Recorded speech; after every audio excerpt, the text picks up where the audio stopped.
there will be no real non-controlled currency in the world.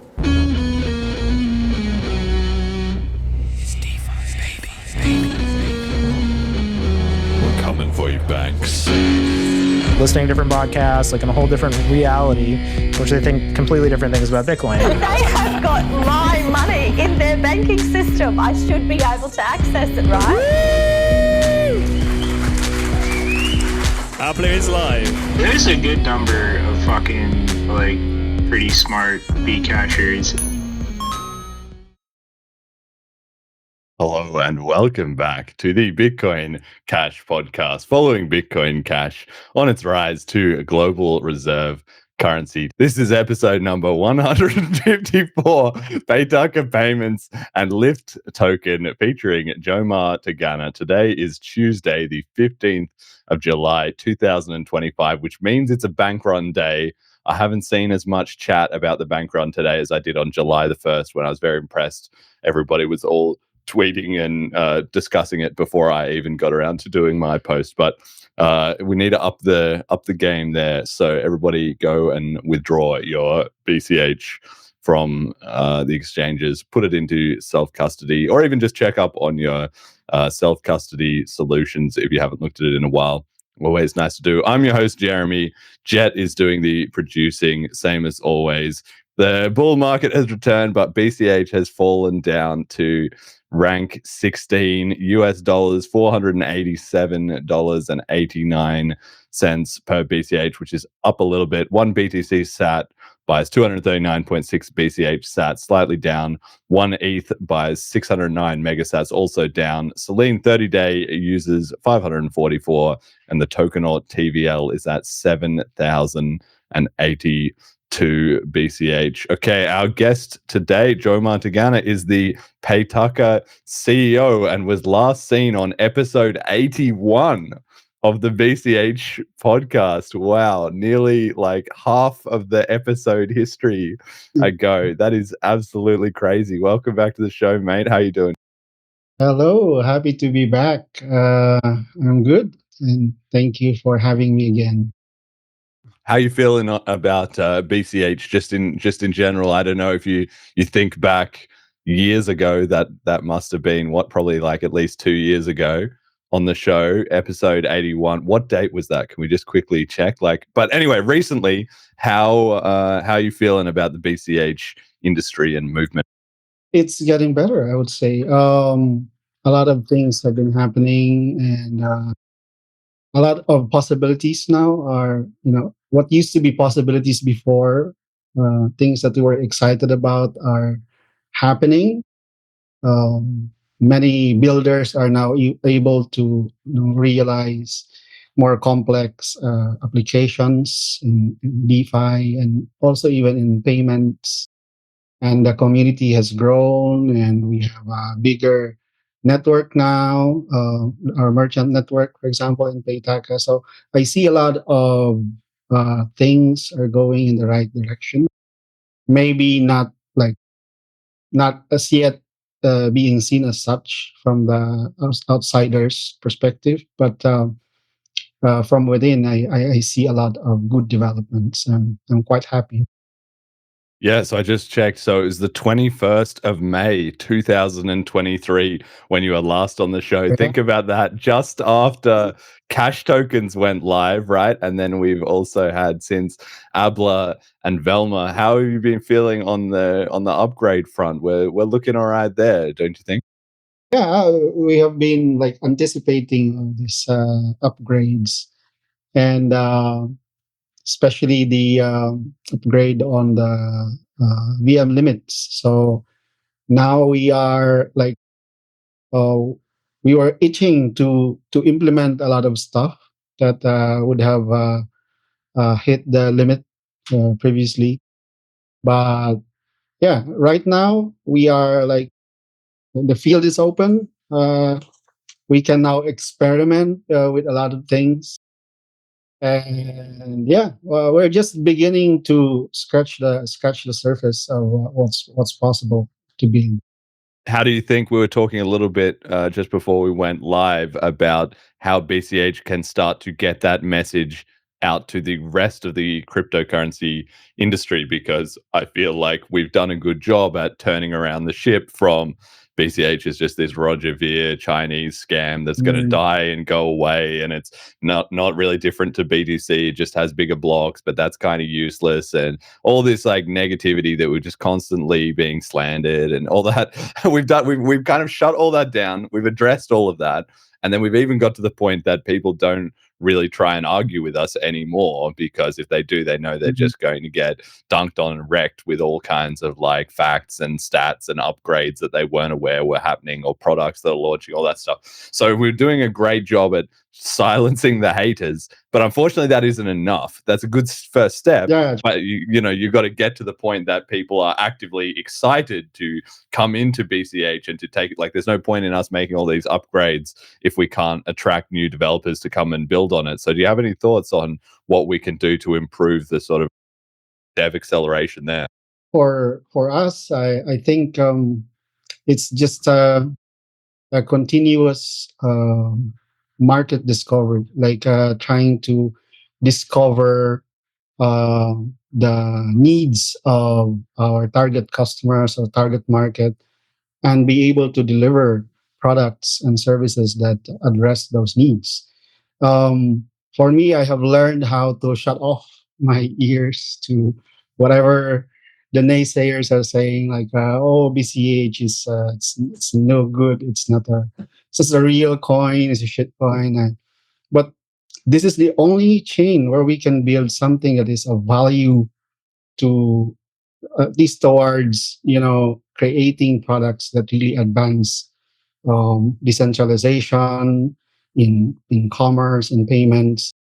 I think there's no other there's no better chain for doing these kinds of stuff, and also the community is aligned towards that goal. So it's really about trying to break out in terms of coming up with products that the market can really can really appreciate the value. Um, Products that can market themselves, like people just the moment they see it and experience it, and they just say, "Oh, this is what we need," and we don't even have to be like vocal that this we are using BCH, for example. It can be a product that just meets their need. It doesn't matter if the magic in the background is being done with BCH. So yeah, it's we have to engage now. So there's less noise now bothering each of us in the community. So maybe this is the best time to reflect about how we can come up with better products that really address actual needs of our market. All right, I'm going to play a little bit of devil's advocate here, because I partially agree with you, but I also partially don't. So this is not an entirely, fabricated take, right? But for a long time, I feel like the BCH community has had this discussion of, oh, it doesn't really matter if it's just in the background. If people don't know they're using BCH. I remember even when Paul Stortz came on the show a long time ago, and he was like, why don't you just make, Cash King's gambling app or whatever, put BCH in the background. Don't even mention anything to do with Bitcoin. Don't worry about the brand. Don't fight about any of that stuff. Like, just give something people that, that works and they want to use it, and they will get excited about it. And then they're already using it and sharing it. And then, of course, the network is agnostic. It doesn't really care. It's just processing the transactions. And so if we were able to hit a home run on something like that, then maybe behind the scenes that would drive enough traction that people would notice. They would start to dig in. Oh, what's going on here? And then people in the know in the industry would come into BCH.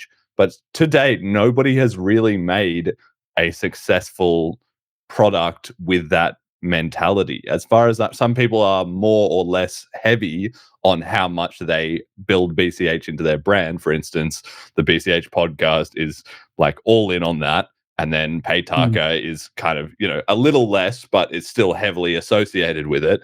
And then BCH Bull is maybe kind of in the middle. Sometimes they do more stuff focusing on the BCH part, sometimes more on the speculation part or whatever. So there's a whole range of things going on there, but nobody has really done it coming out with my great new app where they don't mention BCH except in the fine print. Why haven't we seen that? Or if this is such a popular idea, why has nobody made it successful?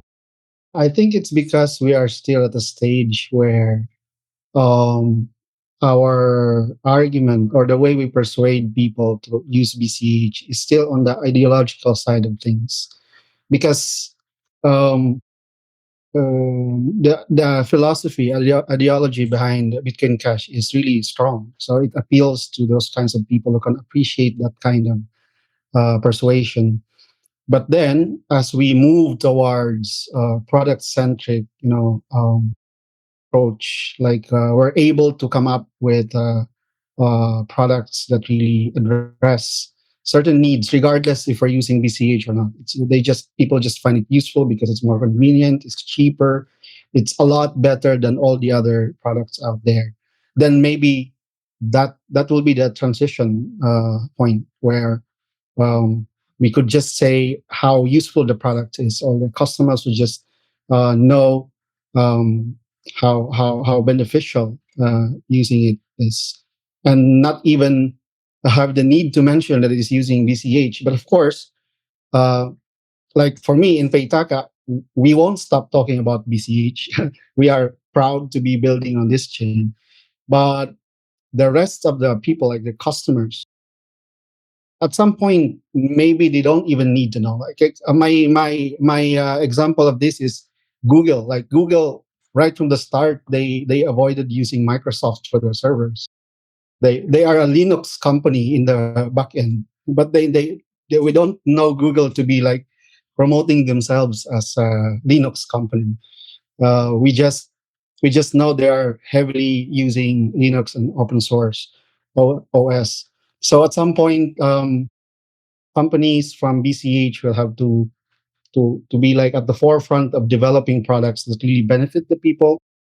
And it doesn't matter anymore if the people recognize what's happening in the background, as long as the products really serve their needs. And that's just my take. Of course, all of this, like different approaches, can work together in the market, and we can, push things forward from different perspectives. Yeah. I mean, inevitably, we're going to have a natural range, but I think it's so fascinating that idea is really being a very, like, it's the kind of thing that you hear people say over and over and over and over again. And at a certain point, you have to just wonder, like, why isn't it working the same way that you're doing the merchant adoption in Townsville in Argentina. We do have these hotspots where merchant adoption is working, but regardless, some people will still criticize, like me or like somebody else, and be like, why aren't you focused on merchant adoption? It all needs to be about merchant adoption, etc. And the thing is, well, because everybody can't be doing merchant adoption, and if merchant adoption was going to be the one key that was going to explode everything, it already would have happened, right? We already would be, because there was years where the BCH community was doing nothing except trying to work on merchant adoption. It worked in some places and it didn't work in others. And there's all kinds of reasons for that. And there's all kinds of talent and focus that we need to bring to the project. So I'm very wary of any time I see any of these BCH like tropes that people just say over and over and over again. All right, let me try and hit you with something else then. One other thing I think that BCH could really level up on, which we're maybe not doing the best job of so far, is attracting VC money.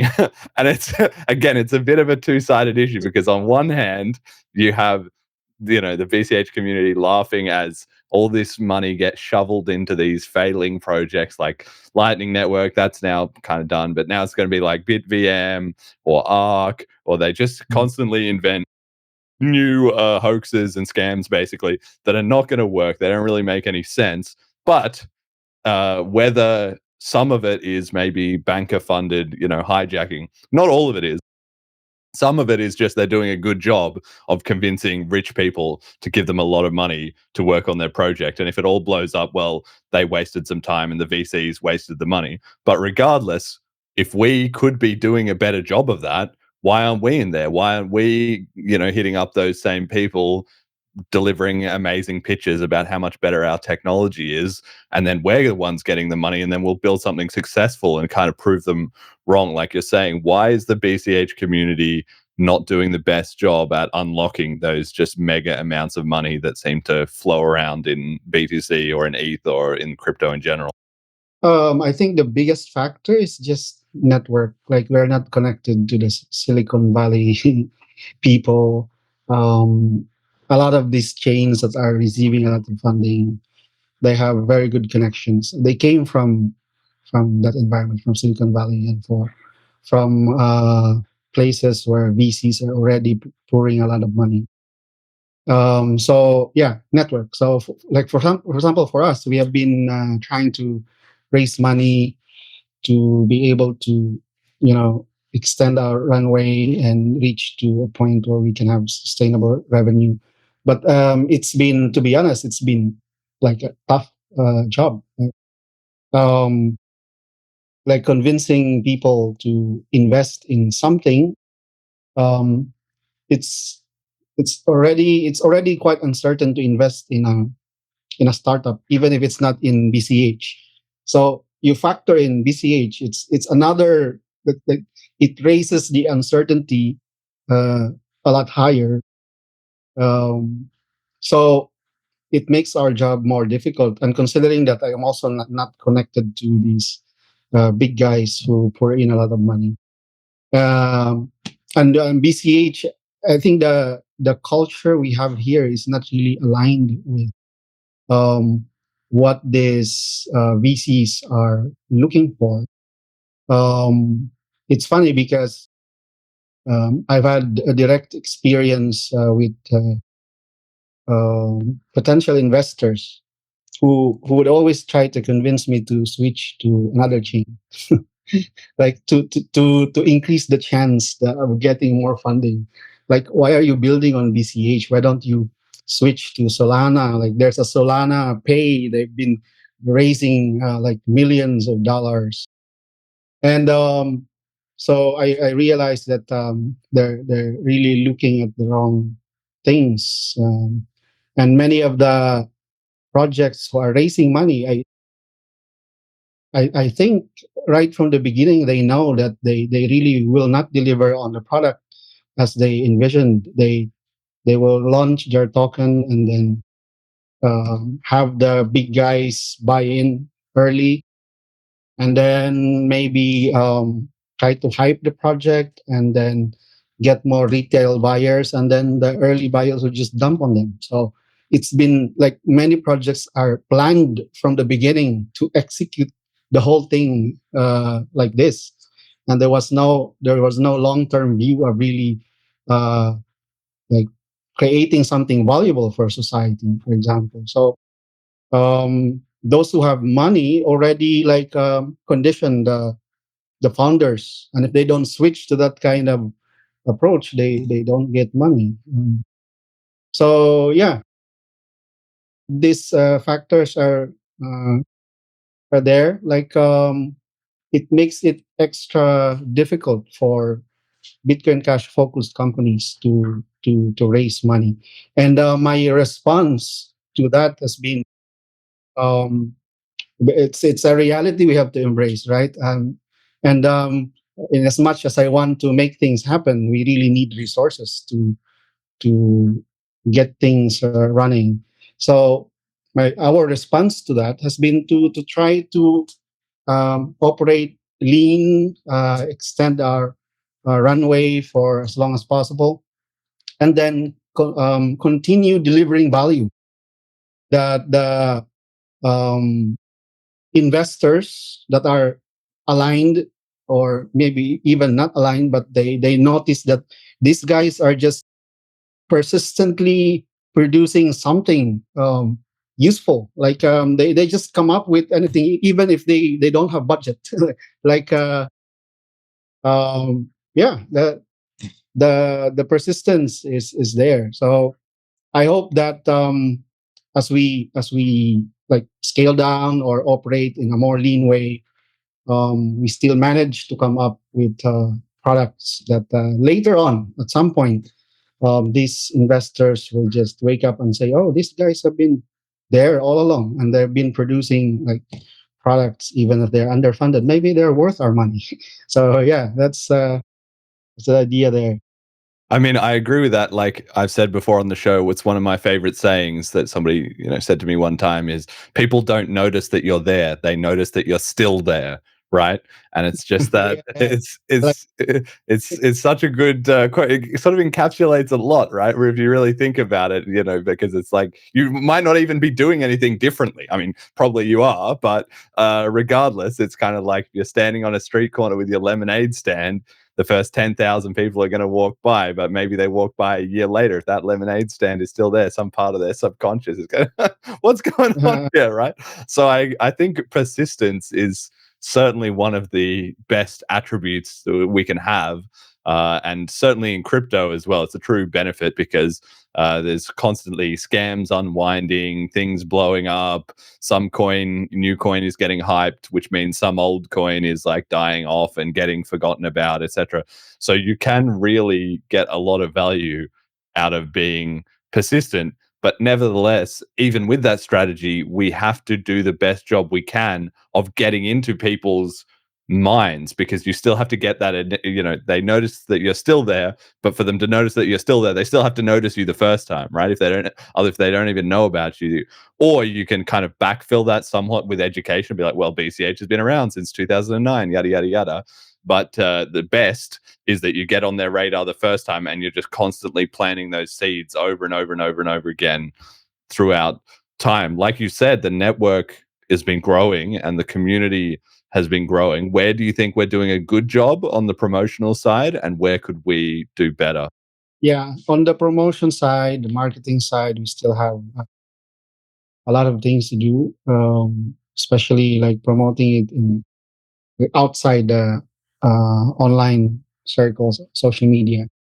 Um, we, at least for Paytaca, I think what could work for us is targeting schools.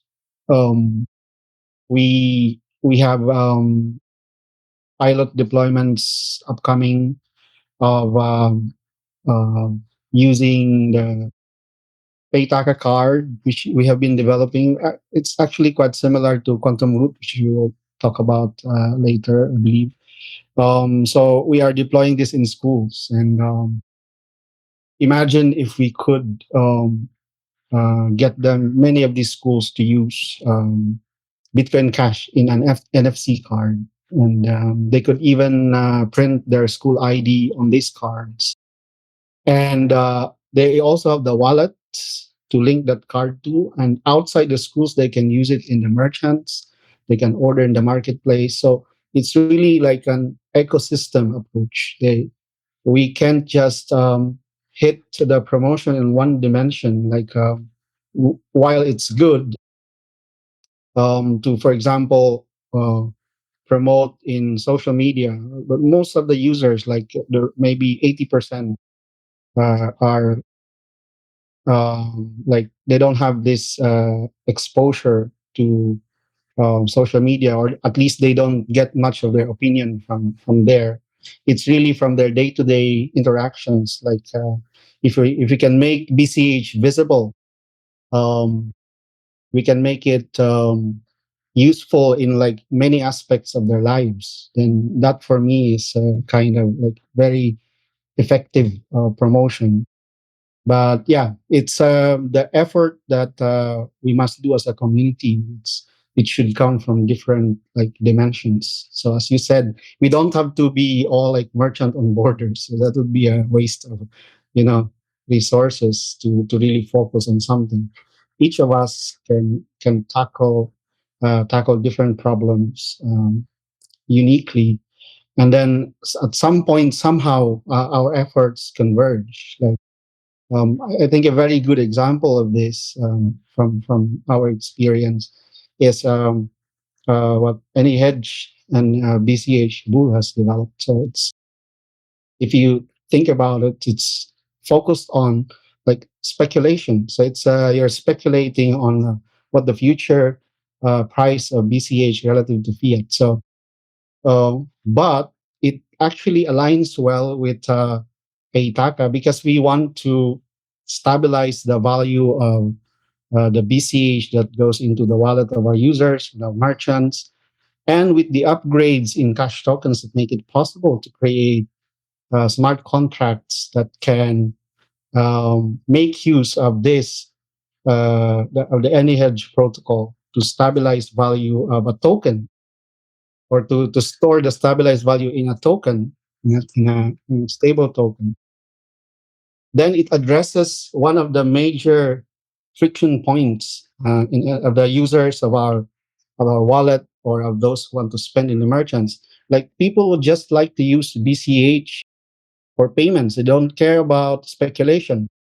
And ironically, it is the speculators from the BCH bull side that help to maintain this kind of functionality. So it's really coming from different directions, and I like the mix of things that have been built in Bitcoin Cash. They all converge into, it's bound to explode at some point. I wish to see that moment, like we have an explosion of value because of all the things that we have been building as a community, and they keep compounding and compounding and compounding. And yeah, I love those developments. Well, I mean, like we said, you're on the last episode 2 years ago. Maybe by 2 years from now, we'll be, starting to see some payoff. These things take a little while, but it is just a tipping point phenomenon. Now, you say about building and about the merchant stuff. So we've got this new announcement. You literally just said today that you have released the first version of your WooCommerce plugin, which I believe will let people add BCH payments onto like WordPress sites and all kinds of things. You see all the time people joining the Telegram groups and saying, where can I get a WooCommerce plugin? How do I do this? How do I set up BCH payments? So you have that is just brand new. And then you also have your like payment hub and the POS and invoicing stuff that you've been worked on that we covered on the show a little while ago. So just walk us through all of this. What's new with the WooCommerce plugin, and then maybe also the payments, stuff. How is that going? Yeah. So BCH, the number one use case of BCH is payments. So we want to make it easy for merchants to accept Bitcoin Cash for payments, both in brick and mortar shops. That's where our Paytaca POS has been very useful. And so we also want to cater to online sellers. So those who set up shops using e-commerce frameworks like WooCommerce in WordPress or in Shopify, Magento, a few other e-commerce software. So we would also like to make it easier for them to accept Bitcoin Cash for payment. So the common infrastructure to facilitate all these payments is the payment hub, what we call the payment hub. The payment hub is just a set of APIs where you can easily create invoices. So these are page, like payment page. It's typical, like the typical payment page when you pay with credit card or pay. What you can create this programmatically just by hitting some API endpoints.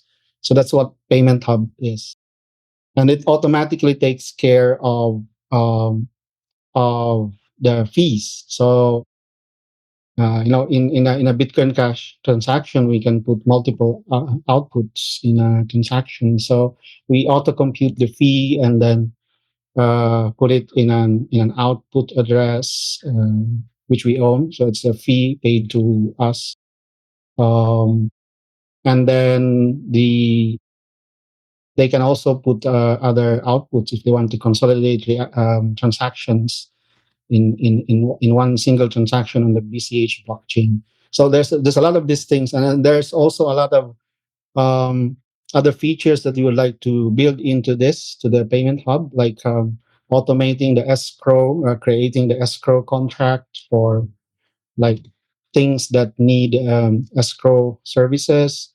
Subscriptions can also be something that is already very much possible now with all the upgrades we have in the Bitcoin Cash script.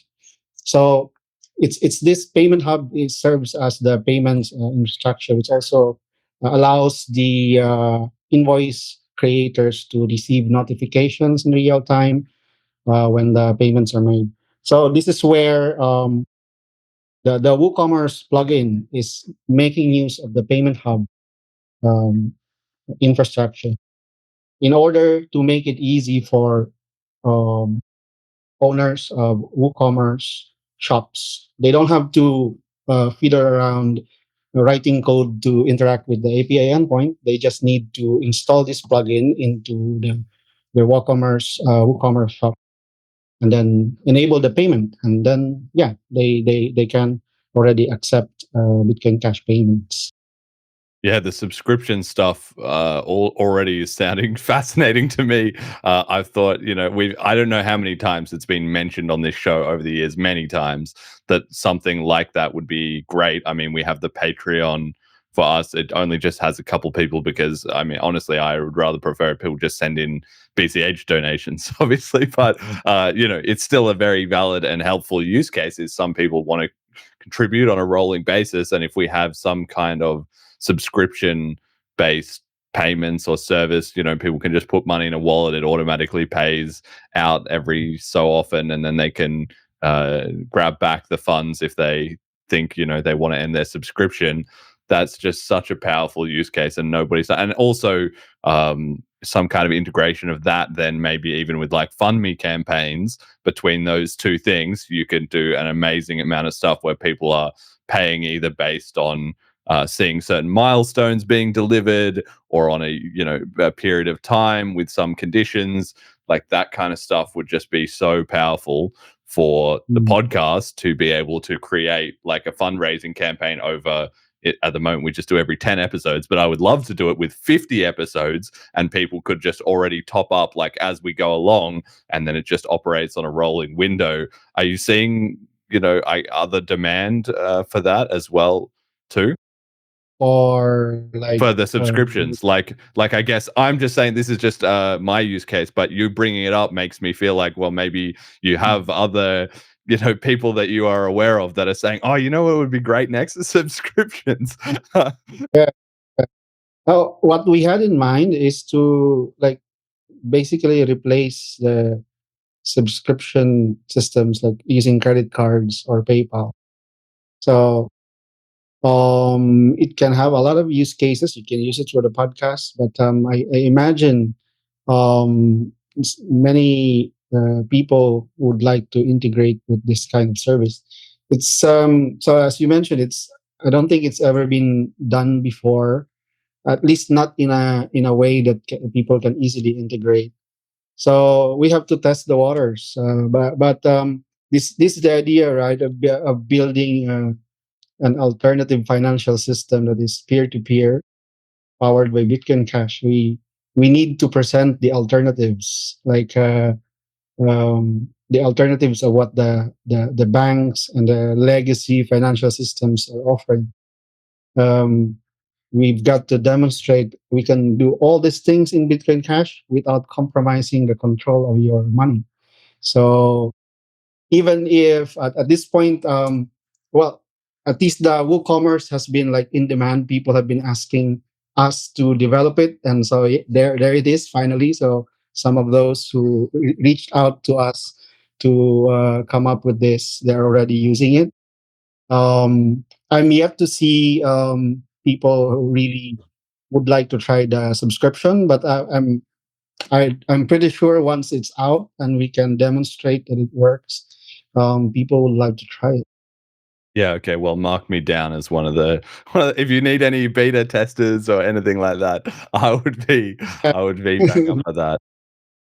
So then tell me, with the merchant network, so now you've got a bit of a hybrid strategy, it sounds like, where you were initially maybe focusing more on the physical merchant network, and now this new online tooling, like you said, can be used to power point of sale systems and so forth in the physical merchants, but it can also help expand the reach onto online merchants. So walk me through that. What is there some reason that you're making that change, and what's the current scale of both the physical merchants and the online merchants that you've got going? Do you expect to see more growth in the physical side or the online side? I know you're in several countries as well now too, right? So Yeah. give me an update. How's Paytaca doing with all that? Okay, so we made this map of the merchants that make use of the Paytaca POS at map.paytaca.com. We now have, like, if I'm not mistaken, 230 verified merchants. Most of them in Tacloban and Ormoc, so here in the Philippines. Some are in Cebu, which is a major city here. But we also have merchants from Taiwan. We have a very energetic supporter there, Gordon, who onboarded these merchants. And we've got a few recently from Lebanon, from other countries, Lebanon, from the US, from Europe, a few. And there's one in Australia that Jason convinced to try the Paytaca POS. And to think that we just, like, in the beginning of the year, I think we were at 150 verified merchants. So now we're approaching 250.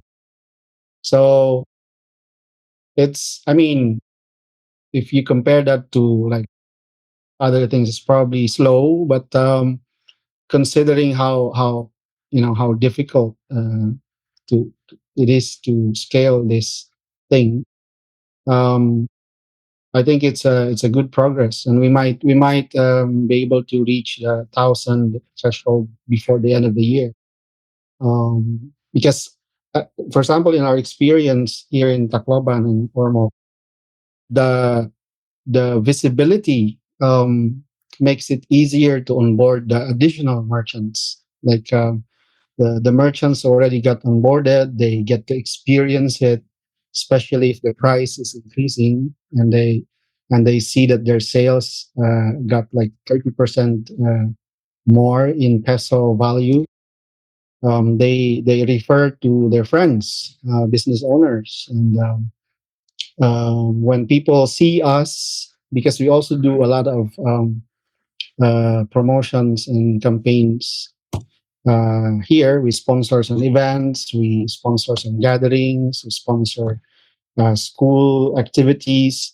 So the more visible we are, and the more merchants are already area, the easier it is for us to onboard the next ones. So I'd expect that it's going to at some point grow exponentially. It's just difficult in the beginning. It's like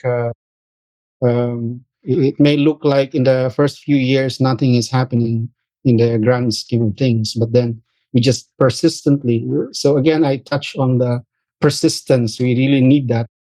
Um, uh, we just do it persistently, and then suddenly it's going to exponentially grow. Yeah, no, that's amazing. I mean, 250 is already a pretty good number, but if you said it can potentially jump up to 1,000 by the end of the year, is that partly because you're looking at, for instance, shout out to Gordon and the work he's doing in Taiwan. Once you think he can seed a few in that area, then they will come into there? Or do you mean in your existing hubs, you're maybe starting to hit a critical threshold at which lots of other people will on board, right? Because then yeah, I don't know, like it's fine from a BCH point of view, really, whichever way it happens, but it's very cool as a demonstration. The more concentrated it is, right? The same reason people were excited about, like, St. Kitts or going to Townsville. Once you're over a certain threshold in a particular physical location, that just becomes an excellent place for people to do promotional videos, or for even people who are commenting online to point out, look, BCH is working. We've got a shining example where it's happening. Do you see that kind of tipping point coming maybe in the Philippines, where you've got the strongest adoption? Yeah. In fact, that's been the strategy, like to focus on areas where we already have a concentration of merchants. So we continuously come up with marketing campaigns, and I always like whenever we have the temptation to like go to other places, because yeah, why not? But I always like pull my team back to focus on the areas where we have a concentration of merchants, because that's the easiest to expand. And we are I can personally see a time when like uh, we can have more and more merchants getting on board and more and more users, simply because we are like focused on growth areas, like for example Tacloban or Mock, and maybe if resources allow we can also allocate resources to focus in Cebu, and eventually just by not like spreading our resources too thin, right? So we want to make good use of our limited resources so that we can capitalize on what we have already built. So we keep doing that way, and then we introduce other products and features that we can test on this developing market, developing closed loop economy here. And it's just like enriching the experience of both the customers and the merchants, which is really nice to see if you experience it like on a regular basis. Like myself, I've when I go, for example, to Ormo to spend the weekend, I always make it a point to spend on our merchants, and I feel how like liberating, and at the same time satisfying to see that I can spend on many merchants in the city. And if only more people know, and if only we can address more of there's still some friction points that we would like to eliminate. We can address those. We can keep improving the product. Then I can see the possibility like people in mass trying Paytaca and Bitcoin Cash, and then like the experience. Because in the Philippines, for example, in the local setting, we used to be using cash, the physical cash, a lot. We are like catching up with all the neighbors in Singapore, for example. They've transitioned to digital cash a long time, to digital money. But for the Philippines, it took the pandemic to shake up the people, like literally force them to use digital money. And then after that, after they experience that, they realize, why have we been using cash this whole time? It's just very convenient to have like an e-wallet to transfer money. So we are waiting for that moment to happen. Well, not just waiting, but we are actively working towards making that happen as well for BCH and for Paytaca. That suddenly at some point they will realize, having experienced it, why have we been using these old forms of money? So yeah, Oh, it's that's amazing. something we've been working.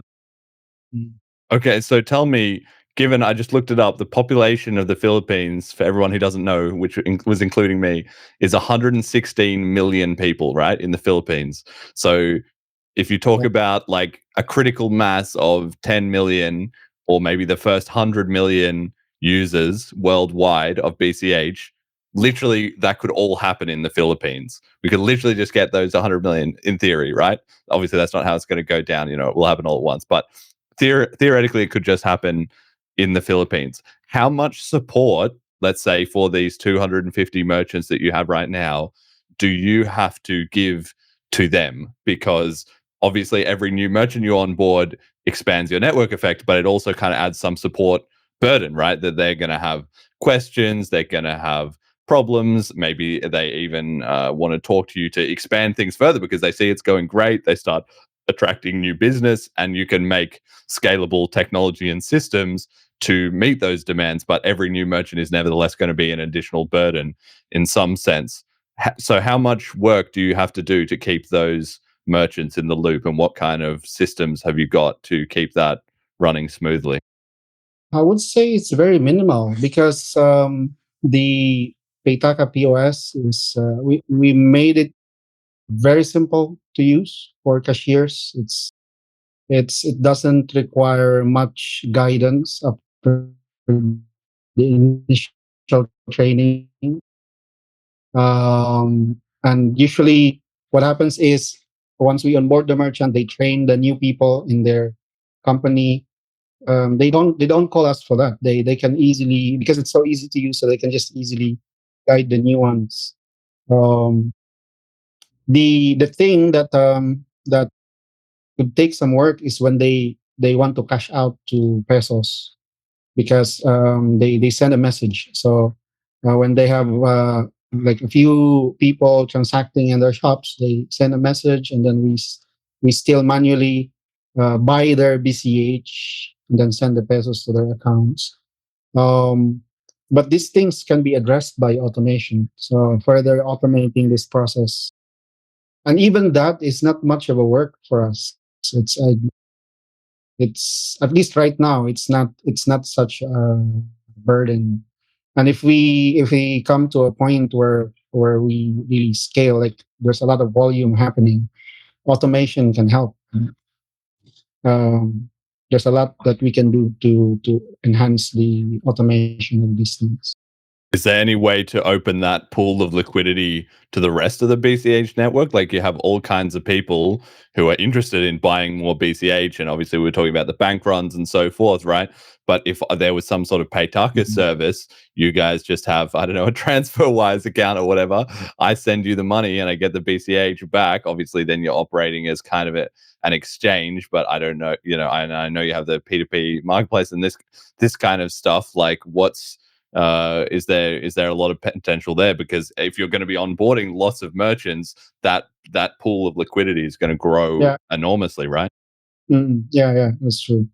um well, we have the P2P exchange, and which by the way recently has been gaining some usage.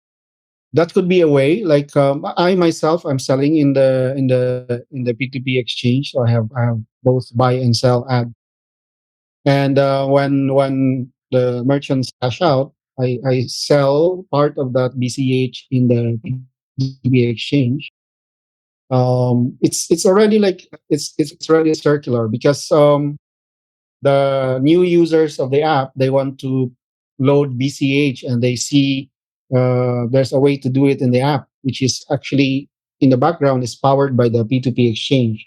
So they buy BCH. If they happen to see my ad, so they buy from me, or from other people who already have other ads there. And my BCH, some of them came from the merchants who sold it to me. So there's already like a closed economy here in the through the P2P exchange, but it's global. So if somebody puts up an ad there who would accept pesos or dollars through TransferWise, for example, or from Wise or PayPal or whatever, then yeah, it's they we are able to share that the liquidity to the rest of the world. That's already there. We just need the volume. Yeah. Okay. All right. Well, that's definitely amazing. And tell me about briefly about the online part then. Okay. So now you've got the WooCommerce plugin and the APIs. How is there any difference, obviously, between onboarding people physically and virtually? Why are you expecting to see a lot of growth on that virtual side? Like, that was more resources that I guess you could have put into doing physical merchants, which sounds like it's going well. So why this kind of hybrid approach now? So yeah, we literally just pushed the first version today, few hours before the podcast. But so right now, we just push this to those people who asked us to develop this. So we're yet to get their feedback about it. And just like all the other things that we have been building, we value feedback from our customers. And so we intend to keep improving this and see how the usage goes. If the demand increases, and with a little bit of promotion, more promotion from this point on, we'll see how it picks up. Obviously, on the physical side of things, the physical payments, we already have more experience, more lessons as well learned along the way. But this thing is new, the online payment for us. It's the immediate things we need to do is to promote it in the WordPress plugin uh, database or something. So we need to submit that there and see how the usage picks up and the feedback from early users. And if there's demand for like plugins for other platforms, I suppose Shopify users would like to try this out as well. So that will be one of the next plugins we will develop uh, for Shopify. So yeah, it's difficult to say how it's gonna develop from here. But yeah, we'll listen to feedback. We listen to how the market is taking it. Okay. All right. Yeah, sounds good. Okay. A little bit more experimental. And I also wanted to get your thoughts as well on stable coins. Not only has that been happening in the BCH ecosystem, I would actually say I've been very impressed with our efforts so far. Moria V1 is now out. Matthew has announced Parity USD that he's going to be putting out at some time this year. Probably we already have obviously BCH Bull, and maybe at some stage they will start converting that into different sort of cash tokens or solutions, but we already still have some stability solutions there as well. So we seem to be not only keeping up with the market, but maybe even getting ahead of it, at least on the technological front, if not the sort of liquidity and adoption front just yet. Do you see that being a huge push? Because also in the rest of the crypto industry, that's becoming very, very topical. I would say partly driven by the abject failure of the BTC community to make their thing payments focused at all. So to the extent that cryptocurrency is known for payments, it's kind of finding its way into stable coins. And there has been meme videos of the BTC conference earlier this year where they were saying stablecoins, all the people are just talking about stablecoins, especially all the sort of government and regulator people. They're much more, it's very telling actually that they're much more interested in that than they are in, store of value speculating to get rich. So stablecoins does seem to be a big and growing story in 2025. How does that play into what Paytaca is doing? Do you see a lot of demand for people wanting stablecoin integrations? Is that going to be in the POS or just the general state of BCH with regards to stablecoin? Um, from the standpoint of trying to onboard people to use BCH for payments, we see that there is I would say an urgent need to have stable coins. So it's good that we have MUSD now. PyUSD is coming. We also are developing our own stable coin, stable hedge. We should have had this like a year ago, 2 years ago, but I'm happy enough that it's already happening because for Paytaca we would like to create products that people will use on a daily basis and use it for payments on a daily basis. BCH is because of its fluctuating price value relative to the local currency. It it's a turn off for many people to keep thinking about whether their money has gone up or it's much less in the next 10 minutes. So it's a source of stress. It's a source of friction, and it kind of it's a bit of a mismatch to um, the kind of value that we would like to deliver. We want to create products that give people convenience, peace of mind, and not get stressed about how the value of their money fluctuates. There's a place for like for some people they're comfortable with the the fluctuations, but for many people we onboard, we convince to use Paytaca to purchase in our marketplace, for example, or to to experience how convenient it is to pay with BCH in the merchants. One of the very first things they notice is the change in the value, like the conversion into Philippine pesos. So, and then at that point, when they see it, you need to explain, and then it turns off like, oh, okay, it becomes a deeper discussion into things that I don't care anymore. So, as customer, it becomes a major friction point. And so, even before MUSD was developed, we have been like working on trying to tokenize any hedge. We've been working in the background with the GP guys to work out, tokenizing any hedge.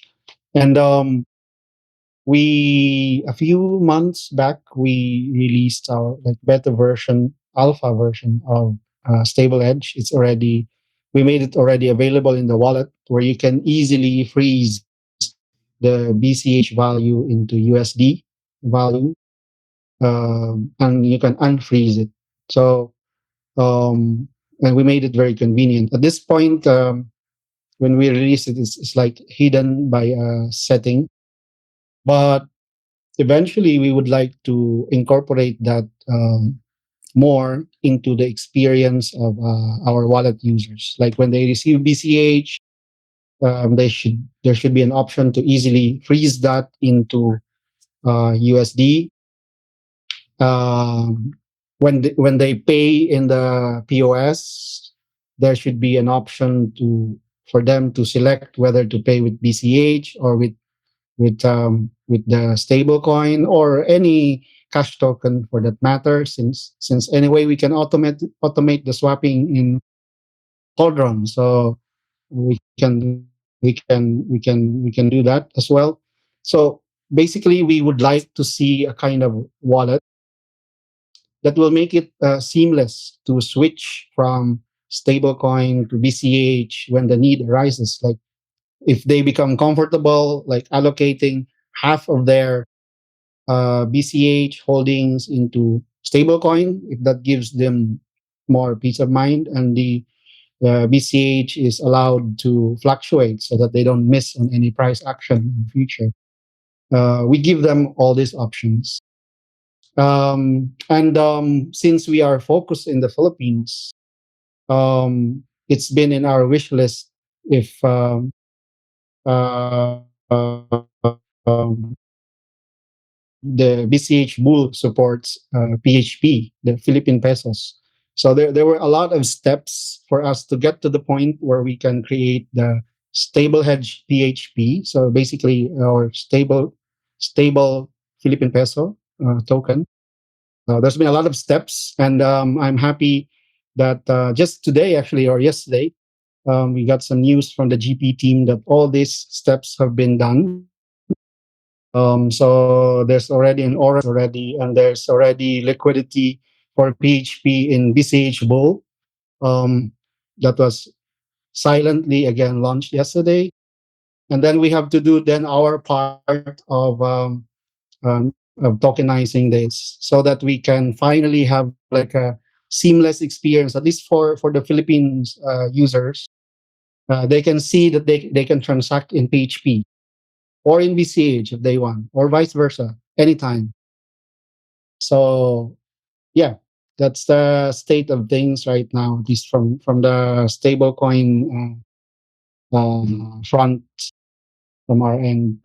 I love hearing that. I love hearing the GP guys are always so busy. It's amazing how much stuff they get done as a team. But even just any of those collaborations in the ecosystem, I absolutely love to see it, because I'm always, of course, only seeing the BCH ecosystem from my perspective. So I know what I'm doing. I know the collaborations I'm doing with everyone, but then everyone is working amongst each other. And that's the best because you don't hear about it usually until something is like already coming out of it. So it's always like, Christmas or something. It's always like fresh surprises as unexpected, or even expected team ups start delivering results. So that's amazing. I think that's fantastic, and I'm looking forward to seeing that. It sounds like it will be very popular. So speaking of these real world, payments and people using BCH for payments, mostly in the Philippines, we've had over the last couple of weeks, interestingly, some stats that have come out about crypto payments. First, we had Jet on the next slide as well. If you could just show, we've got the payment stats from PorkFest, the libertarian festival in New Hampshire. Somebody did a little bit of a survey and put out some stats which showed about a quarter of people there on the ground were using Dash. About a third maybe were using Monero. Bitcoin Cash came in at number 3 with about I don't know, what's this, maybe 15%. And then slightly beat out BDC the same. And you had Zcash, Quai, Xano, Doge, and Litecoin filling out the rest of it. So BCH actually reasonably well represented. Of course, where, maybe smaller on the market caps, but still actually quite heavily favored, relatively speaking. But Monero did better than us, and Dash did a lot better. I know they have a very strong community on the ground there. Also, Milan and the team at NanoGPT put out their stats of who is using what coins on their platform. So they have Monero actually at number 1 with nearly 43%, and then Nano with nearly 25%, then LTC 10%, BTC 10%, ETH 5%, Verse at 3.2% because of their Bitcoin.com integration, I guess. And BCH is actually number 7 at only 1.28%. So we're still, in the running, but we're clearly not taking huge market share there. And then finally, the BitPay statistics that they regularly published, BCH was in December at about 9% and number 4, but has fallen to number 5 at about 6% of their payments, behind BTC, LTC, what's this, Ethereum, and then Doge also crept up a little bit there. So this is kind of some interesting numbers. I don't generally put huge stock in that. Like, I feel we could overreact to these statistics. Other communities like Litecoin or Dogecoin or whatever are very proud, I guess, as they should be, to be boasting about if they're the number 1 coin or they're seeing a lot of adoption. But I personally have never put a lot of stock into these. It would be nice if we could be number 1, but my reservation stems from the fact that, one, like you said, BCH is doing a lot of different things. A lot of these other coins, Nano, Monero, Dogecoin, they're not doing Cauldron DeFi. They're not releasing stable coins. They're not, building the strongest physical merchant networks in different places around the world. There's a lot of things going on in BCH. They're not doing Abla and different protocol upgrades, right? There's a lot of different things going on in BCH. So given that we're not all in on this, I feel like if we were, we could probably beat them all at this, but our strategy is to have more irons in the fire, which I like. So that's the first reason. And the second reason is because you kind of get a bit of sample bias here, in that, like, PorkFest, we came in at number 3 because I know BCH is fairly liked there, and then Dash was in at number 1, which I wouldn't have expected anywhere else. NanoGPT, maybe they've done a better job of marketing to the Monero community, and BitPay, they added all that registration stuff, which the BCH community typically doesn't, really want to truck with or bother about. So that's maybe even just my explanations, but the general theme is that, for instance, all the payments happening on Paytaca or on the Bitcoin.com register app or peer-to-peer on BCH are not being represented in these stats. And the BCH, or like prompt cash as well, same thing. The BCH community has a lot of their own sort of siloed um, what do you call it, technology and infrastructure that doesn't show up on any of these generic multi-coin solutions or surveys. So given you're in the middle of exactly one of those services, do you have any thoughts about how much BCH needs to be represented or pay attention to kind of boosting our visibility or our results on these kind of statistics? At least in our systems, BCH is number one, 100%. Because it's Exactly. the only coin we're using. Exactly. but do you think like, do we need to put more focus on this? Do we need to be banging down the door of all these services? BCH users, go and try these things, or do we just forget about them and just crush it in our own lane? At least for me now, it's I won't focus too much energy on that.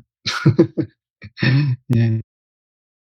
Well, Yeah. as you said, we have a number of stuff we've been doing on our own, like uniquely from these other chains, and especially if we have discovered like this, we know exactly where our strengths are. We better just focus on those things. Yeah, completely agree. All right. Well, I'm glad we're on the same page about that. But it's still very interesting data to have a look at. And yeah, it's on the slide. So anybody can take a look at that and look up the sources and make up their own mind. It's always nice to see BCH represented in there, sort of at moderate strength. And I sort of expect that at a certain point, the BCH only ecosystem will grow to such a point that then it will just start flooding it, taking over all these other options, but that will be a trailing indicator, not a leading indicator. Okay, you're also innovating, I guess, with your new LIFT token. LIFT stands for Leveraging Incentives for Financial Transformation. It's a token with 1 billion supply, and the proposed allocation breaks down as token sale to the public 20%, teams and advisors 15%, ecosystem growth 15%, community incentives 30%, partnerships 5%, liquidity pool 5%, and reserve fund 10%. So this is sort of a fundraising, I guess, effort on your part to announce this token and then do a public sale in 3 rounds. So the first round, the seed round, is 1.5 cents per token, but has a 1 million coin minimum buy-in, so at least $15,000 USD. Then there's a private round at 2.5 cents per token with 100K minimum, and then the public round is 5 cents per token but 1K minimum. So people who are interested in any of these rounds can look it up on paytaca.com/token. Some of the listed benefits are access to extra app features, reduced platform fees, and potentially influence in governance and decision making. Walk me through what's happening here. What's the LIFT token all about? Yeah. So more holistically, so Lyft is, of course, it's a way for us as well to raise funds. But the bigger view of this is really right there. It's about incentives, because the one part of our effort here is to build the merchant network, and the other thing that we would like to get going is building the community of users. And it's like using fiat systems. It's hard to dislodge from people, like and to get them to try what Paytaca is offering.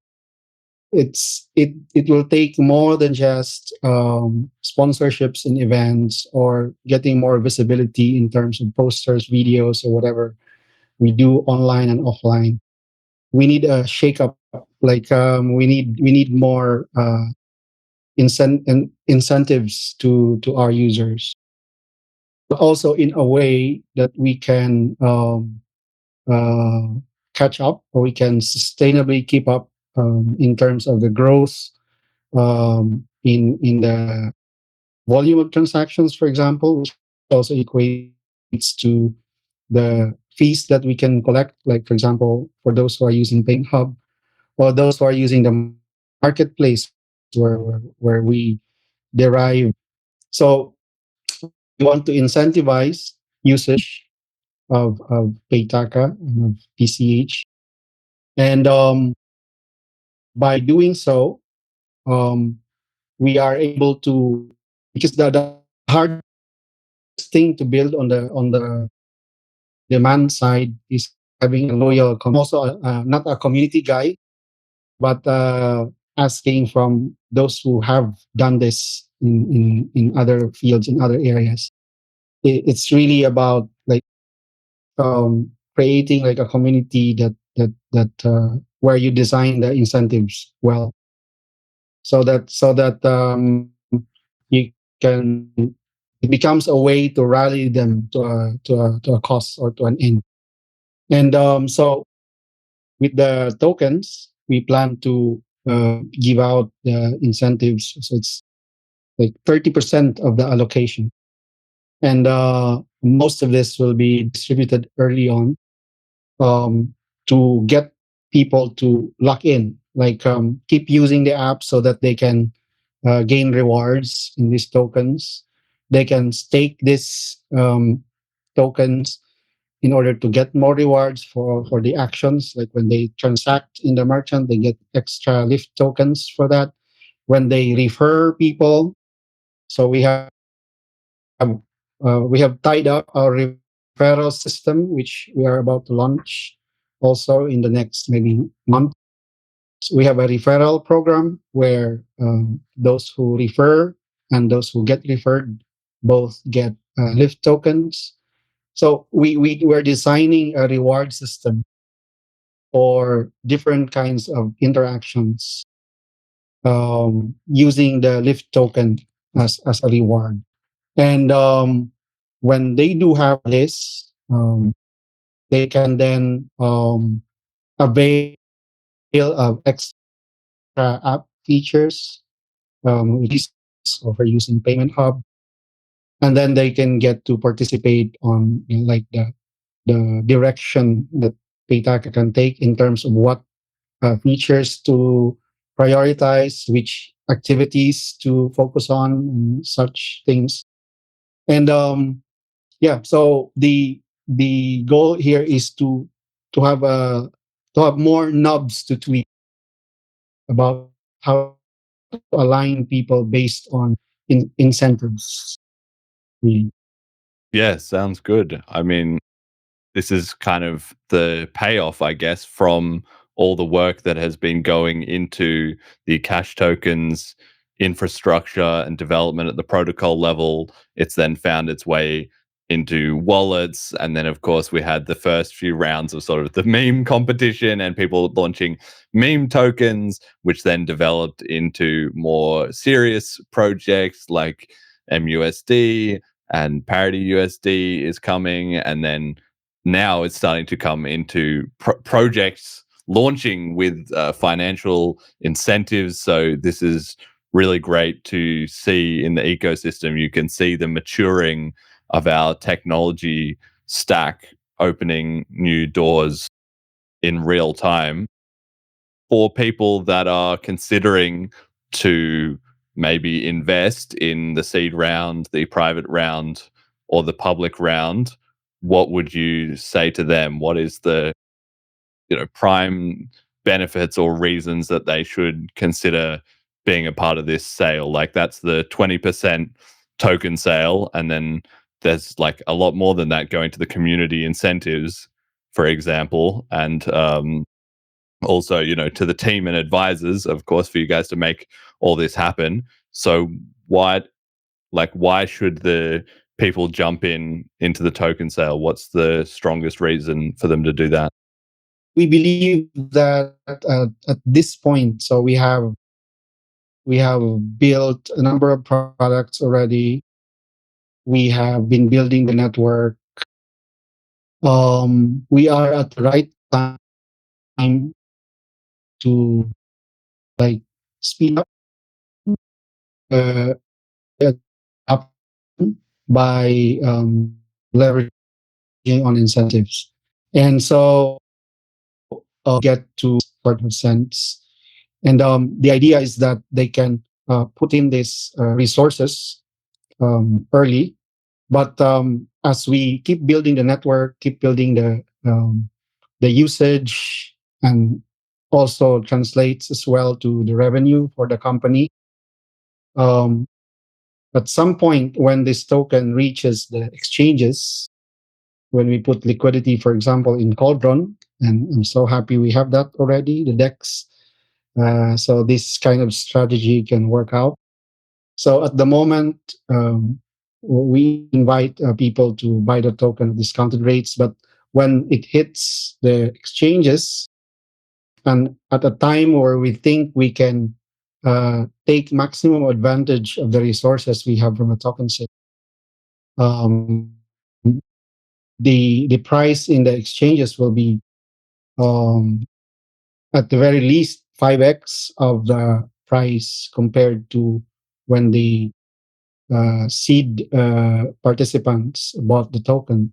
So there is a corresponding increase in the price of the token as exchange in the DEX, which is proportional to how much Paytaca has grown, or how much our products are being used, and how much revenue we are getting from all this activity as a result of the incentives coming from the tokens. So the hope is that we have designed the system so that all these incentives through these tokens translate to um, to a sustainable tokenomics, so that later on the early buyers will benefit by buying at a really discounted rate, discounted price, and sell it in the secondary market at like 5x to 10x of the price.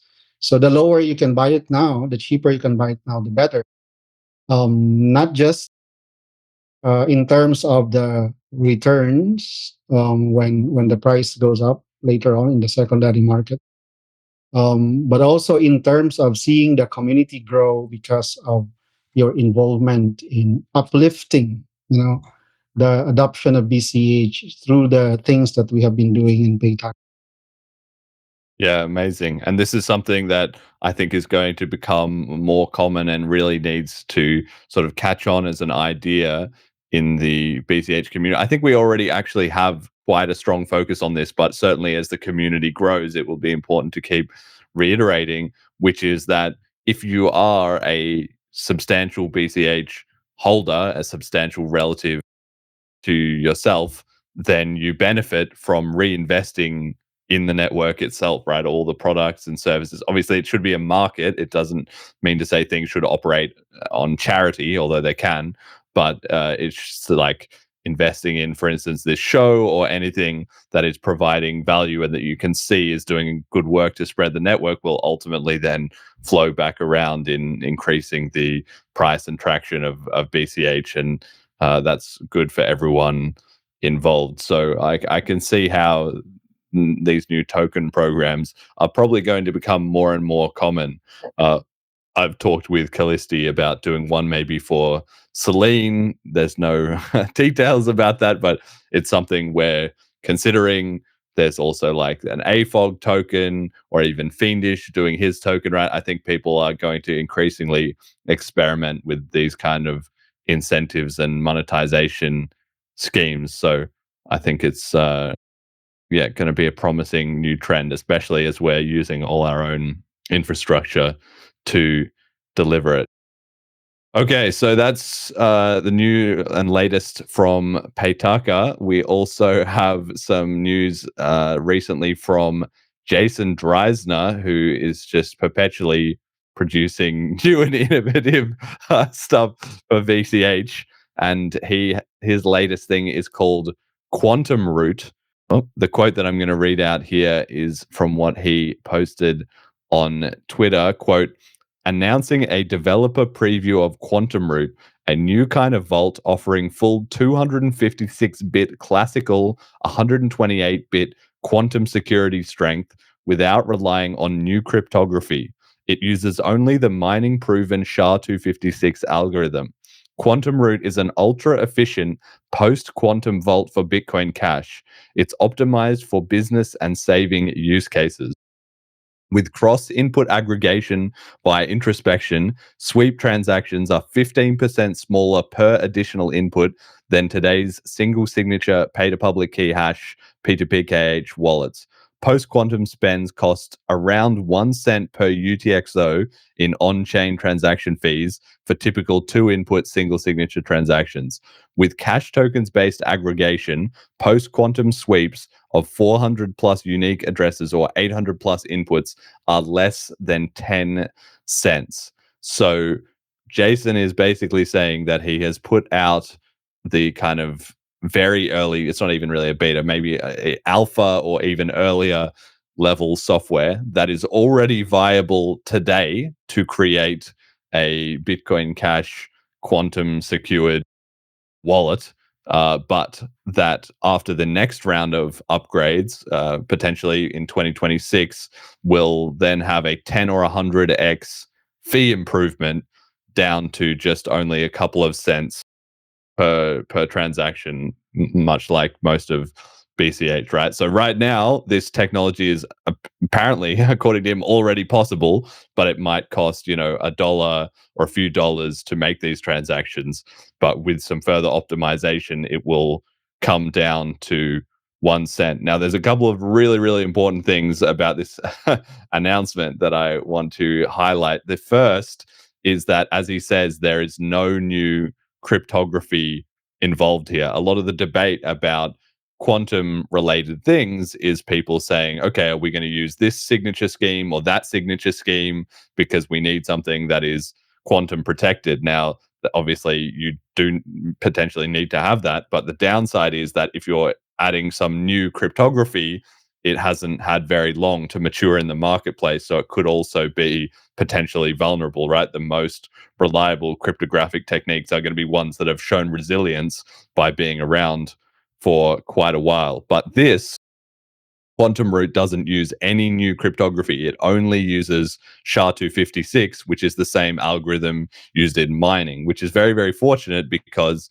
we don't quote unquote know, but we're pretty confident in SHA-256 because if quantum computing can break SHA-256, then all the mining infrastructure is screwed as well. So we already have a dependency on that, and it's already been around for a very long time. So it's actually an ideal candidate for us to kind of double down on. And it means that we can have potentially quantum secured stuff without needing to take a risk on a newer algorithm. He also mentioned later on that he will be targeting libauth inclusion and release for this stuff with the 2026 upgrade, which means that potentially if he puts the tech into libauth in 2026, then it can be in the XO stack stuff that GP is developing. It can go into wallets like Selene as well fairly easily. So if this is rolling out on mainnet at mid 2026, then it's possible by late 2026 or let's say maybe mid 2027, giving extra time because things always take longer than you expect, we will already be having quantum secured wallets, or the potential at least to put experimental coins protected from quantum in maybe subsections of wallets, things like that, by 2027. So given that 2030 is kind of the time frame that I've heard that we need to be ready as an ecosystem for any kind of quantum innovations, this is pretty bullish news, I'd say, that the BCH ecosystem is already looking on track to have strong early tech live on mainnet in production for people to already be using potentially as early as late 2026 or sometime in 2027, and we've still got room to play with there before quantum becomes a huge disaster. I'm sure you've taken a look at this, Joemar. What did you make of this Quantumroot announcement? It's very timely because like recently, or maybe it's a cycle. From time to time, they keep floating these articles about quantum computing breaking the cryptography that secures Bitcoin and all the Bitcoin derived blockchain. So at the same time, it's a demonstration of how powerful BCH script has become. Like we're not just limited anymore to the built-in cryptography, like ECDSA, the Schnorr signature algorithms, um, because the Bitcoin Cash script has advanced already to a point where we can implement verification of other signature algorithms just using BCH script. So without new introducing new opcodes for this, and so this is a good demonstration and a very timely one, because now we have protection from, I don't know. However, I mean, regardless if the rumors are true about the quantum computers breaking the breaking Bitcoin, um, regardless if it's true or not, it's possible already to secure Bitcoin Cash from such events um, already using the current state of Bitcoin Cash script. And actually, this is something that a problem that we have encountered, because we would like to develop this NFC card that stores a smart contract address, but we want to make use of public key cryptography that is already existing in most commercially available cards. And what we've learned is that these smart cards that are available out there, they are using a different signature algorithm. So although they can produce signatures, it's not something that we can verify, because they are not using the same algorithm, or some of them that use the same algorithm but they use a different curve.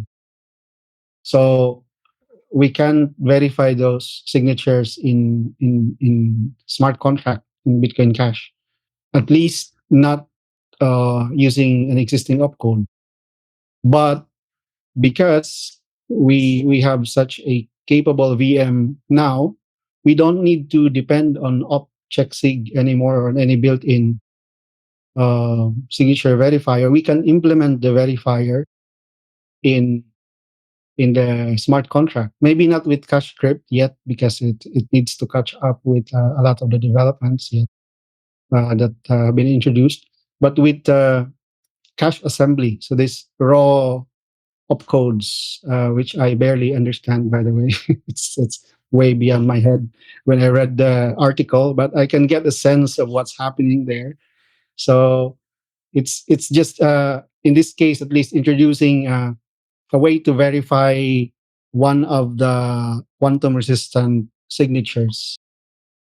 So this is a very good example for us as well, working on that NFC card problem. That yeah, we can actually verify signatures using other algorithms, because we have a very capable VM now. Yeah, it's absolutely amazing. And it just comes from years and years and years of slow, careful, powerful upgrades stacking up one on top of the other. And I mean, I've said it on this show, I don't know how many times, and I think everybody like logically understands this concept that if you're just building, just brick by brick by brick persistence, like we've talked about before, but there's been a lot of hype and a lot of this kind. But now it's not even getting to the point that BCH has been able to catch up to DeFi on Ethereum. Now we've got Cauldron. At first it was catching up to, well, surpassing BTC, catching up to the rest of the cryptocurrency industry. And now we're even getting to the point that we are starting to release cutting edge stuff that is not in any other ecosystem anywhere, on top of the fact that we still have the legacy Bitcoin brand. We don't have a pre-mine. We've got all the coins distributed. We have access to the the BTC mining hash rate. As we grow, we can basically siphon off their hash rate, right? So BCH is just in a fantastically strong position now. And when we talked earlier about how does BCH get some more developer attention or get some more positive interest, this is this is really the kind of thing, because it's just the BCH community once again being one step ahead of the problem, right? In the same way that everybody was thrilled about Abla because it meant that, okay, it's not going to be a problem in the future. Once we've already got momentum, we're not going to suddenly run into some scaling roadblock.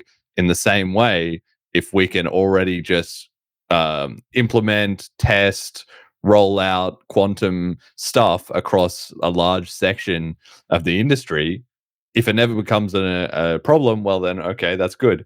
But if and when it does, if we're already got, sort of the umbrellas, like we've already just protected most of the ecosystem, that's just a huge benefit that is going to be so obvious as other ecosystems fall apart in a crisis. A crisis is the last time that you want to be making some sudden experimental moves to try and fix the situation. Is obviously better if you can. Prevention is better than cure. So in that way, I think we're really, looking strong on that front. Now, there was one other little sting in the tail of this whole situation, which is that Jason wrote in the blog post that people who had BTC in Taproot addresses are essentially screwed because they have not only not helped them against quantum attacks, they've actually made it worse. Your coins in Taproot are less secure than if there was no Taproot quote unquote upgrade. Of course, it was not an upgrade, it's just a hoax basically. But regardless, just laughing. I love using that word. It's so true. Anyway, they quote unquote upgraded, and they're now years later finding out that it was actually a downgrade. I pinged Reardon on Twitter about that, and he didn't even write back. So you love to see it. I'm sure there's just some head scratching going on over there as to how the genius, the gigabrain BTC devs have got it wrong once again. Is there anything you make of that? Any further comments on the quantum or your chance to dunk on the BTC guys there, Joemar? Yeah. I think we all had this suspicion, right? And many of these are true. Turned out to be true. That much of the developments being done on the BTC side is like coming up with something to do to delay um, doing the right upgrades, or just messing up the scene so that they can keep doing, keep breaking, keep crippling Bitcoin further, so that it won't be useful for anything else other than the supposed what do you call it, digital gold token. Uh, so we have that lightning network, Taproot. Um, I believe there's a lot of things also going on recently that just muddle the issue, and probably something will be done at some point, but it will be like the same stuff. It's just delaying or even uh, crippling the chain more, and so yeah, but we already know that. I mean, I'm glad to be on the right side of history, and I see the spirit in. I see that uh, we have been doing things, in the like realizing the vision of a really peer-to-peer electronic cash system. Um, we are not like we are not bothered by the things that are happening out there. So we just keep building and building new things, features that enhance, that help us execute better on that narrative. While the BTC is like it's been a wreck, and everything that they do just complicates matters even more. So yeah, I don't know if I'd be happy. uh, but looking at the BCH side of things, I'm happy. I'm not sure what to feel about the BTC. Yes. Yeah. Well, let's say the quantum stuff is great, but we also have so it's already possible today, like I said, at the cost of probably a couple of dollars to make these kind of transactions, which is pretty amazing because if somebody just cooks up, oh look, here's my modified Selene or Paytaca or whatever, and here we go, we've got a quantum vault. It would be cool just as a proof of concept, but in any case. Jason is obviously hoping for a bunch of upgrades in 2026 to make these much more efficient. Do you have any thoughts on the upcoming upgrades that are sort of being discussed, debated right now? Loops, pay to script, bitwise math, and op eval, which has since become op define / invoke. What's your take from the Paytaka perspective on all those potential upgrades? I haven't looked closely at all of them, but I can already appreciate the loops because we are running into these kinds of things in when we write our contracts. Like we wish we can just do a loop, but we cannot. So this for us. It's good to have, and all the other operations like a bitwise math would also be good to have.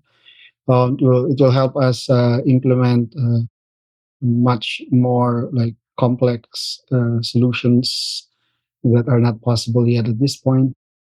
But we already have a lot of good things in place that we can even barely catch up with, coming up with products that make use of this. But I think the 1 year upgrade is I mean, it's better. The timing is better because it gives us some time to develop at least like some demonstrations, if not full blown products that make use of the upgrades that happened in the past year or in this year. So I'm looking forward to diving more deeply into what these upgrades are doing. But yeah, these are welcomed developments, unless we see, for example, that there is a potential problem about one or a few of these proposed changes, which is the beauty about the chip process. Like anybody can take a look and review if you can see a potential problem, you can flag to whoever champions the opcode, or you can express your concern to the community. So there's a conversation, uh, less toxic conversation compared to other communities. Um, yeah, I love this. These are welcome developments.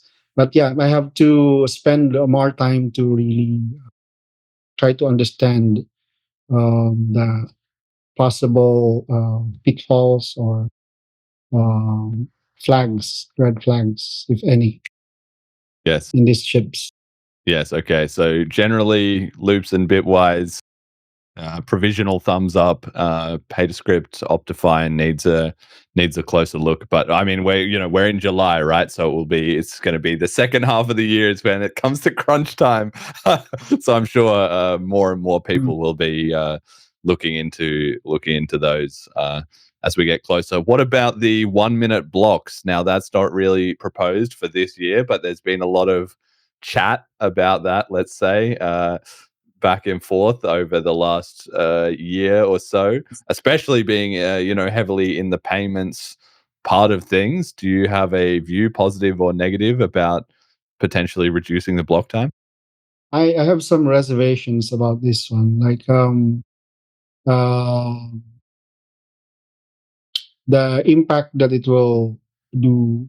Um, like for example, our focus has been to grow our network of merchants, facilitate the payments, and in our experience, because it's a, it's like a it's closed loop, so we don't depend so much on exchanges, or at least that's the idea.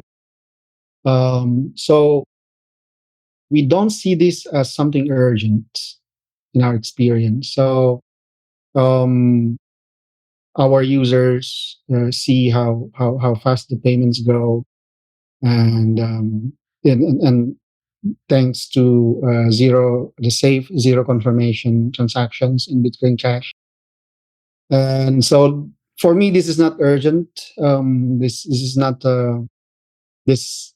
We can take time to discuss the implications of this. I believe there are side effects of this in the mining side of things. So perhaps we should spend more time to study what the implications of this are. But from the adoption point of view, except for interacting with exchanges, it has like almost minimal impact.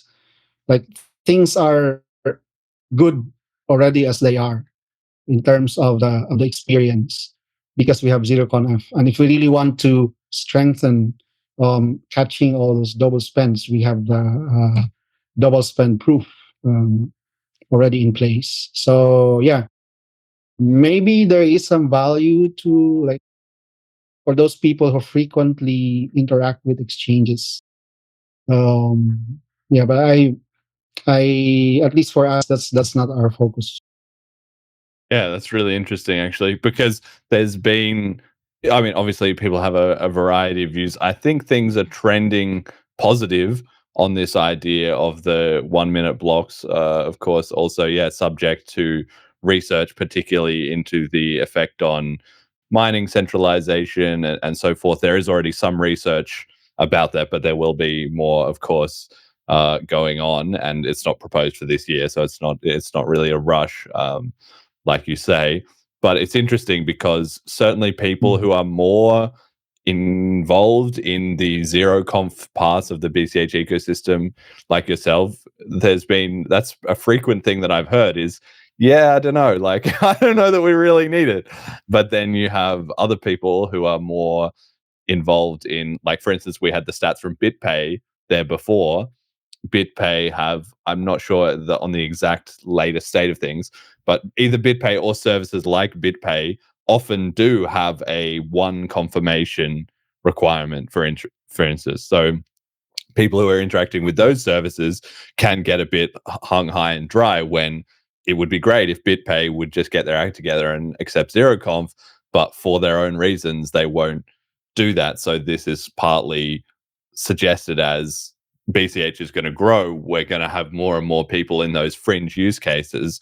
And because confirmations is such a default part of the way pretty much every cryptocurrency works, interestingly, not all of them, but the vast majority of them, people already are familiar with that.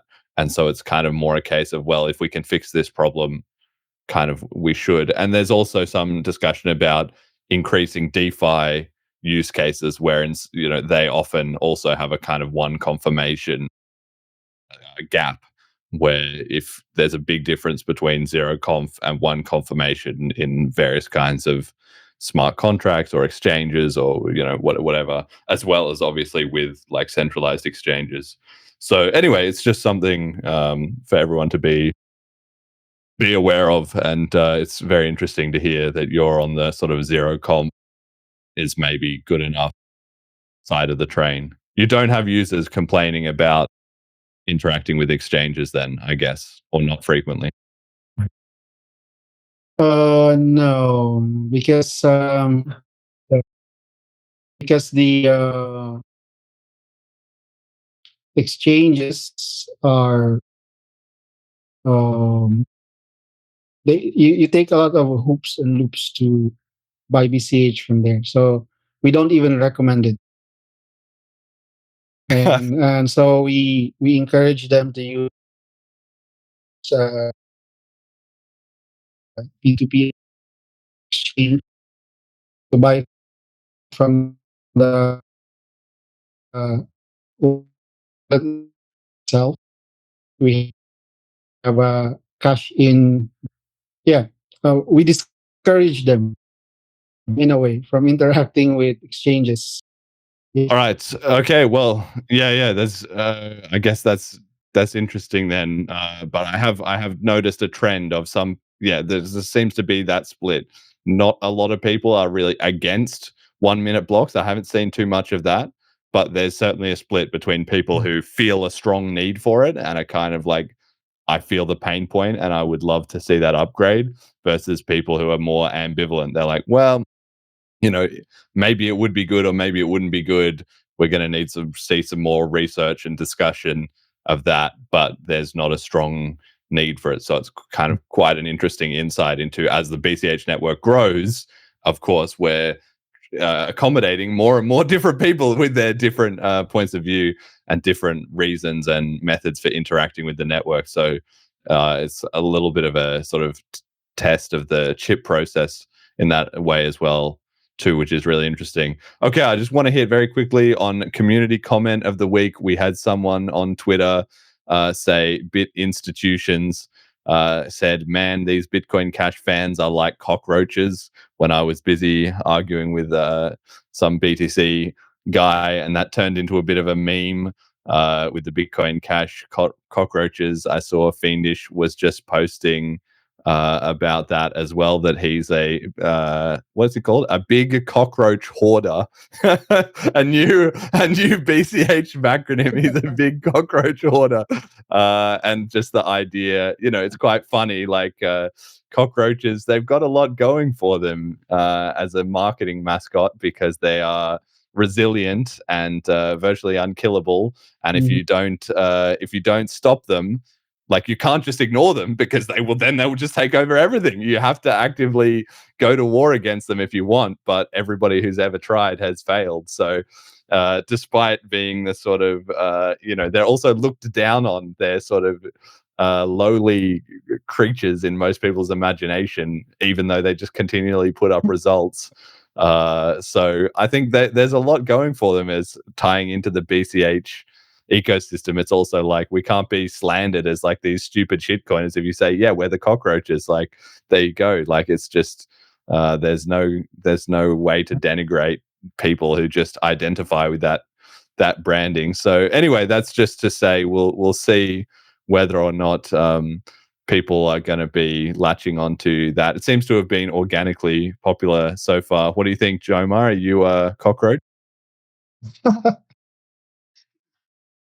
So obviously it was supposed to be an insult, but yeah, I mean, the reaction has been, yeah, we are proud to be cockroaches. It's talking earlier about persistence, and I see that a lot from many of us builders in the space. Very persistent, uh, like all those things we can identify our. Yeah. Yeah, I mean, we'll see how much traction, whether that's a flash in the pan or whether it kind of maintains. But I thought it was funny as well too, because we call the brooches, like the Bitcoin Cash roaches, which I like because it's like bro roaches, and also because it could be a pun, like broach. A broach is like, you can't broach the subject. Something that is taboo cannot be broached. Or so I like that as well. I see. I didn't get the brooch thing. Now I understand. Bitcoin Cash roach is like, bro, are you a roach or not? And then broaching the subject, or even a brooch it's like a quadruple pun basically, because a brooch is also a very valuable like piece of jewelry, like something that you would protect, like the people used to like flee the Holocaust, stuff like that. They would have all their like very valuable jewelry. So that also just plays in. It's just got so many different angles, and I love this backronym that Fiendish is called a big cockroach hoarder. That's that's even better. Hoarding the cockroaches. So yeah, anyway, we'll see how that catches on. But I've always been looking, because you can't really call the Bitcoin Cash community, it's not really Bcashes. I mean, we can say that, but that's just slander mostly. And then you can say, well, we're Bitcoiners, but then that doesn't distinguish us enough from the captured BTC guys. So I kind of, and as well as like, I would bet on a cockroach over a honey badger too. Honey badgers are pretty resilient, but the cockroaches will outlast the honey badgers. So there's a lot of different angles. Okay, we got to keep it to time here. Joemar, I'm going to combine your message to the community in with your sign off because I really know we got to stick to the time here. And we had so much good stuff to talk about.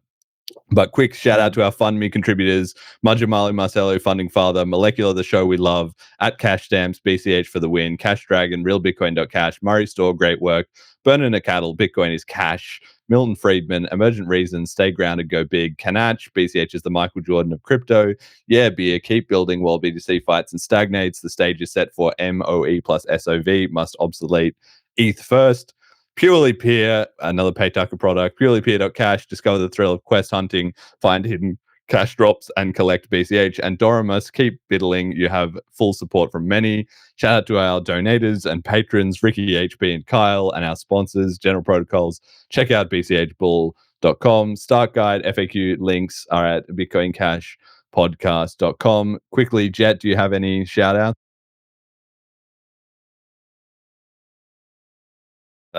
Yeah, sorry. I got a bunch. So the band Pup, a sick show on Friday, and the 3 people who picked me up after I've fallen in the pit, also fantastic. Thank you. Saved my ass from getting trampled. Nikki, Alex, Jesse, and Wes. Fantastic weekend. Thanks, guys. All right. Okay. Some messy adventures going on, going on there. All right. Good to hear that. My shout out is to Fiendish for coming up with that backronym, and anybody who has been jumping on the cockroach meme, because I have been enjoying that. Luke Pryor has been putting some effort into that one as well. That's been a banger. And we've got a coin launch going on, BCH Pump. What's it called? It's called bchpumpfund.cash. No, bchpump.cash.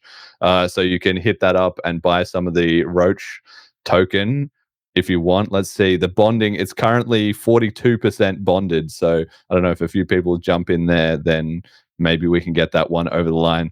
Okay, Joemar, round us off and finish out the show with the message to the community and also / your shout outs.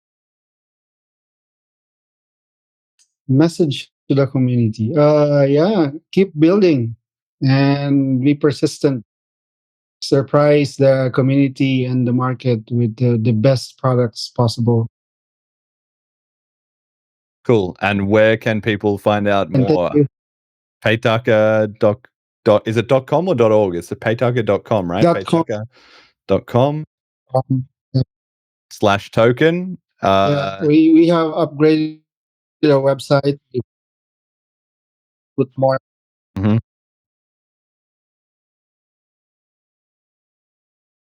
Paytaca. All right. Well, I think that will just about do it then. Paytaca.com and paytaca.com /token if you're interested in the Lift fundraising. There's a lot more details and everything that you can read up about it there. Okay. Thank you all for listening. Stay low, broaches. Till next time. The dogs release Roger from prison. Hurry up, bro, soon to be all season. Here cash, that was the vision. But they locked them up, cause they fear his mission. Dog Bitcoin Jesus, straight from the start. 2011, spreading the spark. Told him the bank's gon' keep y'all in chains. Now he's in a cell where McAfee's name remains. More regulators hate when the people got power. So they set traps, watch them all turn sour. Spain got them locked, extradition in sight. For what, selling freedom? Nah, that ain't right. That they hate BCH cause it moves too fast. No middleman, fees no Wall Street tax. Now they got them shackled, trying to shut them down. But the blockchain's still running underground. To Donald, release Roger from prison. Hurry up, bro, soon to be all season. Here cash, that was the vision. But they locked them up. cause they fear his mission. The boss can't hold a decentralized mind. The state wanna break him, but they way behind. 2024, it's a brand new race. Fiat's burning, they tryna save face. Inflation robbing every man and his soul. Meanwhile, BCA still playing his role. They print trillions, stealing your wealth, while Roger sitting in a cell by himself. The elites want control, they don't want you free. That's why they took them, same thing they did to McAfee. They silenced the ones who exposed the game, but Bitcoin Cash still carry his name. Authorities in Spain have detained Roger for U.S. officials seeking extradition for alleged tax crimes. The same facility where John McAfee was found dead in 2021. Some say this is politically motivated, but boom, beat drops again. To Donald, release Roger from prison. Hurry up, bro, soon it'll be all season. There appear cash, that was the vision, but they locked them up, cause they fear his mission. They scared of the truth, they scared of the chain, but BCH gon' break through the pain. Freedom ain't free, the war ain't done. They took Roger down, but the people ain't won. Roger, free Roger, free Roger, free Roger. Boy, cash is freedom. Roger, free Roger, free Roger, free Roger. Boy, cash is freedom. In the tyranny. Big Don already.